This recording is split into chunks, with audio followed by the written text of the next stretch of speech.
4 hours sleep the night before. No sleep tonight. So, and just want to talk because talking, they can make a verbal transcription of this into writing and make it a book. I think there's a available thing for Penguin Books if they wanted to. Um, yeah. So I've been told every diagnosis in the book by the wonderful bullshit Department of Mental Health, their constant lies and everything, tortured ruthlessly for months at a time. I said all this before. The exercise, the medications. So I'm 23 years old, still basically a kid. And this time, I don't even know if they had court ordered pills back then. It was 1983. And the doctor says, you should be on Prolixin, which means it's time release, and when they give you a shot, it doesn't get out of your system for 3 months' time. So I took the shot. So and they were even giving me worse drugs back then. Remember, I'm still a kid, 23. So as far as I'm concerned, still at the end of your childhood, coming into adulthood. So Prolixin stays in your system for 3 months. If you can imagine 3 months of hell on earth, which is pure hell on earth, no doubt about it, no two ways about it, for at least probably 50 to 60% of the people who are court ordered are forced to take it without their will or consent, who are human beings who have feelings and emotions and everything else. It goes along with being a human being who would never hurt another person in any way, but forcibly tortured by psychiatrists. And who the nurses have to, well, I guess they have to, they could quit their jobs, but instead they give the shot, sort of torture that person for the next 3 months until daily basis, which Prolixin, Haldol, Narvane, all those, till the Risperdal came out, which isn't torture but leads you into very strange places, weird places, where anger just kind of like flip-flops the emotion of anger. At first it was repressed, and then it comes at you, and you imagine a man physically being turned into a woman against his will, slowly. Attributes, female attributes, where his nipples are exuding milk, in some cases getting hips. One of the side effects of Risperdal after a time, forced by the courts. So anyway, I'm living in hell on earth at home back then in Rehoboth. Pure minute by minute torture. That some psychotropic torture is like you can't put usually the people who are not what they call schizophrenic will experience the torture, the medication torture. Um, that's what the documents told me. The people who are actually schizophrenic will not experience those tortures. I don't know if that's true. All I know is that I went through 3 months of it, and my brother he felt so bad. Not that he was giving me pity, but he felt so bad about it. He would let me have the best chair in the house. As every minute of every day, of every hour was pure hell on earth and agony. There's no way to describe it, what that type of restlessness feels like, unless you've actually been through it. Because unlike any other situation where you're going through horrible times, it's there every single second of your life. You can't sit still, you can't move around, you can't do anything.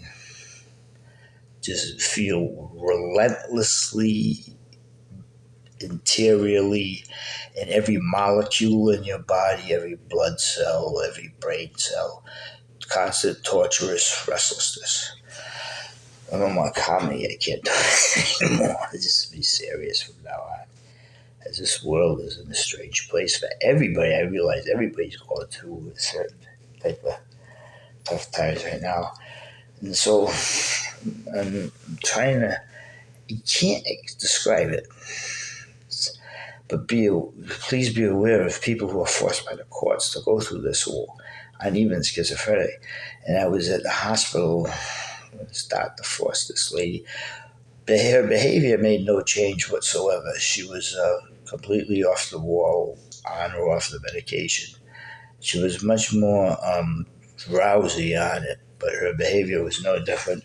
I never saw her hit anyone or hurt anyone in my life.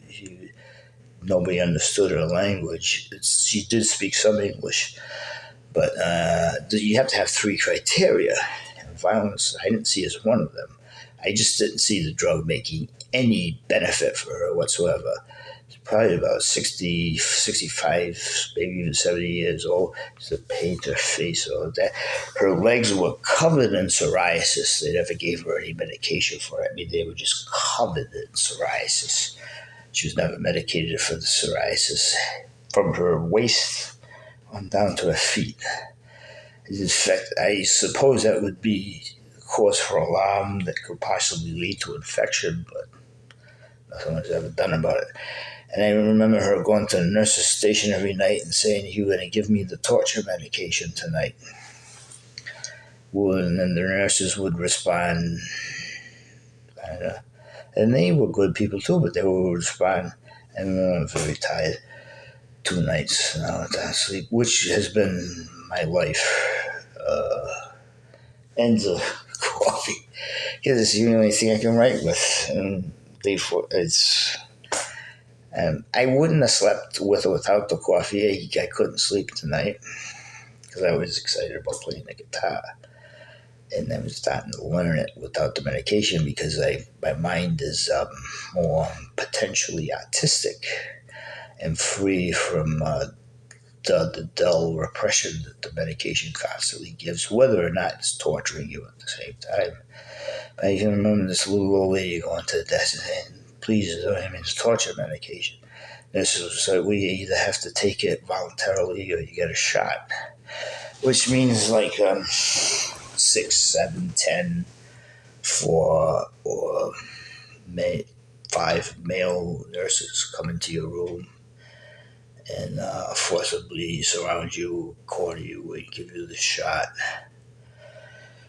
which she would be on for the rest of her life.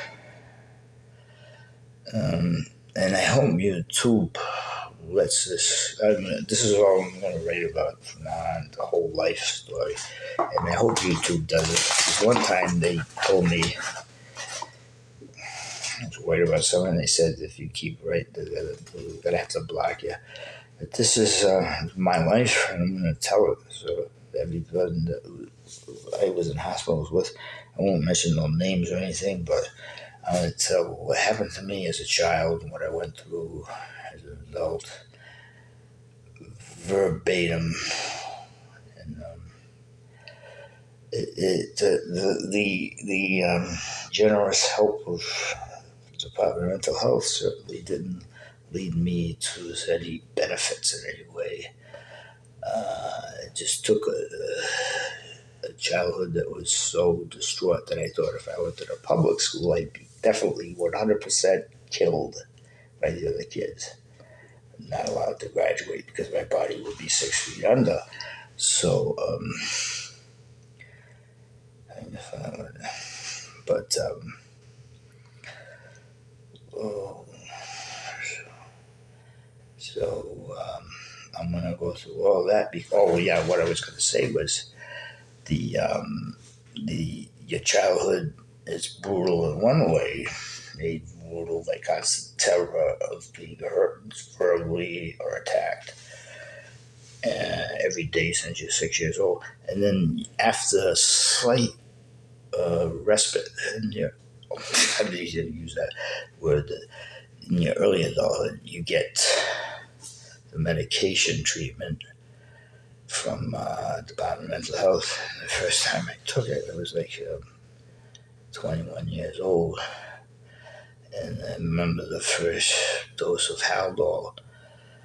Her jaw was hanging down, my neck was snapping back, my eyes were rolling up to the top of my head and coming down again. And I was seeing things flying across the room. Almost on a scale 10 times more vivid than the hallucinations which I experienced on LSD, which were very pleasant years earlier. Only these were very horrible hallucinations. And yeah, hopefully it'll upload to YouTube.